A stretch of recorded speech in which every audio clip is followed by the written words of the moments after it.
बड़ी अजीबोगरीब सूरत हाल हुई है। इसराइल के प्राइम मिनिस्टर नेतन्याहू ने कहा है कि मुझे माफ कर दिया जाए। और आप हैरान होंगे कि माफी उसने मांगी है सदर से। सदर से उसने माफीनामा ऑफिशियली उसने माफी मांगी है। और वो माफी आप हैरान होंगे इस बात पर नहीं मांगी कि उसने गजा में हजारों लाखों लोगों को मारा, जख्मी किया, या उसने दीगर ममालिक में तबाही मचाई, या बहुत सारे ममालिक में जाकर उसने, चाहे वो यमन में, ईरान में, उसे माफी मांगी है किसी और चीज से। असल में उसके खिलाफ करप्शन, फ्रॉड और धोखे और रिश्वत का केस चल रहा था। और 2020 से उस केस में उसका जेल जाना बिल्कुल तय है। अब सूरत हाल ये हुई है कि हर दफा जब मामला इस तरह का सामने आता है तो उसको जंग बढ़ानी पड़ती है। जब उसको पिछले तकरीबन 5 साल में अदालतें बुला रही हैं तो हर दफा वो ये कहता है कि जंग छिड़ी हुई है, जंग का मामला है, मैं ऐसे नहीं आ सकता, बहुत सारे मामला हैं। कभी वो बीमार पड़ जाता, कभी कुछ। लेकिन अब मामला ये हुआ है कि जंग सर पर खड़ी हुई है। अब असल में आप हैरान होंगे कि उसने माफी क्यों मांगी है। वो क्या ऐसा खतरनाक काम करने जा रहा है। देखिए, ट्रंप ने सदर को कहा है कि इसको माफ कर दें। और माफ बड़ा अजीबोगरीब मामला है। अभी ट्रायल चल रहा है, आप माफी इस चीज की मांगते हैं जो आपने गुनाह किया है।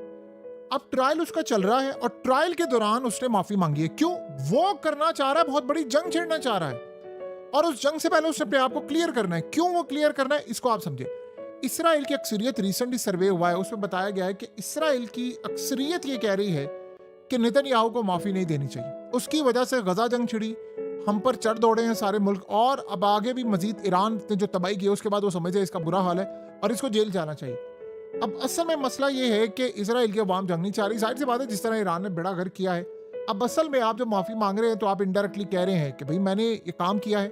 अब ईरान की जंग का इससे ताल्लुक क्या है? देखिए, सबसे पहले आप ये समझ लें कि ट्रायल के दौरान आप माफी नहीं आपको मिल सकती जब तक आप पर पूरे का पूरा केस साबित ना हो जाए, आप पर तमाम चीजें ना साबित हो जाएं। और उसके बाद जुडिशियल सिस्टम ये करता है कि आप फिर प्रेसिडेंट उसको माफी देने का इख्तियार रखता है। वो ये चाह रहा है कि पहले माफी दे दिया जाए ताकि हम लॉ को बाईपास करके और आगे चले। ये अजीबोगरीब सूरत हाल है। उस पर जाहिर सी बात है 250 बिलियन यूएस डॉलर की यानी जो रिश्वत है उसका इल्जाम है। अब मसला सारा यहाँ पर ये पैदा हुआ है कि वो कहता है कि मुझे पहले माफी मिल जाए। सदर ने कहा है कि ठीक है जी, मैं इसको देखूंगा और मैं फैसला करूंगा। सदर ने जाहिर सी बात है वही करना है जो उसने कहना है। अब असल मसला यहाँ पर ये पैदा हुआ है कि वो ये माफीनामा क्यों मांगना चाह रहा है। वो क्लियर होना चाहता है। वरना उसने इतने कत्ल किए, इतने लोगों को मारा है, बम मारे हैं, मिसाइल मारे हैं, दुनिया में तबाही मचाई है, दुनिया भर में इस पर पाबंदी है, उसके अरेस्ट वारंट है, सब कुछ है। असल में वो ये चाह रहा है कि उसने छेड़नी है ईरान से बहुत बड़ी जंग। और ईरान से जो जंग छेड़नी है, उसके बाद पूरे खित्ते में जो जंग छेड़नी है, उसके पास मैंडेट नहीं है उस लेवल का। उसके इत्तेहादी कह रहे हैं